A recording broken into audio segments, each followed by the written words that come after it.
প্রায় 20-25 দিন হয়ে গেছে কোনো ভিডিও বানাইনি, তাই আজ ভাবলাম একটা ভিডিও করি। গত 4-5 দিন থেকে যাই ভিডিও আপলোড করেছি সেগুলো আগেই করে রাখা ছিল। ভিডিও করতে তো অনেক টাইম লাগে, আমার পক্ষে সম্ভবই হয়ে উঠছিল না। অ্যাকচুয়ালি আমি পারছিলাম না করতে।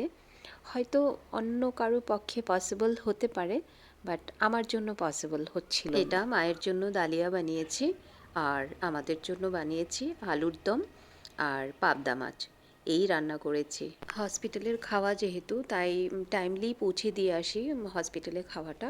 যখন থেকে মা হসপিটালে ভর্তি হয়েছে তার আগের থেকেই ছেলের এক্সাম শুরু হয়ে গেছিলো, প্রি ফাইনাল চলছে, তাই ওর উপরেও প্রেশারটা দিতে পারছি না। আমি সবটা করে তারপর হসপিটালে চলে যাই দুপুরবেলা খাওয়াটা নিয়ে। তো গিয়ে মাকে ভাইকে দুজনকে খাওয়াটা দিয়ে আমি কিছুক্ষণ থাকি, তারপরে আবার এসে যাই, এসে তারপরে আমি দুপুরে লাঞ্চটা করি। মা তো আজকে হসপিটাল ভর্তি অনেক দিন হয়ে গেছে। তো আমার এই জার্নিটাতে আমার স্কুল ফ্রেন্ড, কলেজ ফ্রেন্ডস, আমার ফ্যামিলির লোক, রিলেটিভস, আমি তোমাদের সবাইকে অনেক ধন্যবাদ জানাই।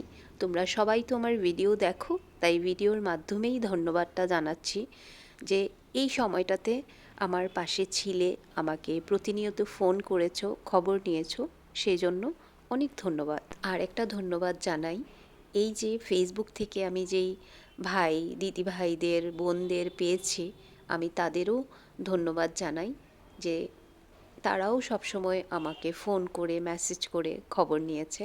আমি তোমাদের কাছেও কৃতজ্ঞ। এভাবেই পাশে থেকো, এভাবেই ভালোবাসা দিও। তো আজকের ভিডিওটা এখানেই শেষ করছি। যখন পারবো করব ভিডিও। সবাই ভালো থেকো। টাটা।